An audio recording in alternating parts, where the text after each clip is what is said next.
labaatan sano ku dhawaadaan saas ahay marka waxaan u baahanahay muslim ilaahay meel kasta waa joogaa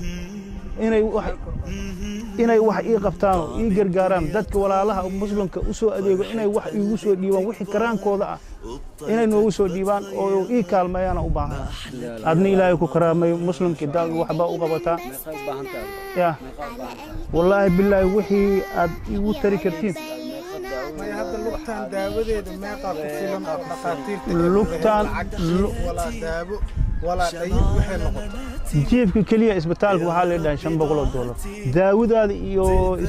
وحي اللي صار أنت قلبك يدان $500 أكوك أي سالي ما كان أني لق والجوين عليه لقطان جوز ما دين نقطة بانا وباهنا إنك جوين العو بانا دالي جوين بانا وباهنا مركب intaas u baahana ma dhigi karo laakiin dadka walaalay waa ka shakiraan intaas oo sano xanuunsana lugta waa la goynaa daal yiraahdo wixii baantiisa oo qof kale wax siinayna aan leen oo aruur kale u joogin diris ku nool yahay ya waxay u soo tari karaan ha u soo taraan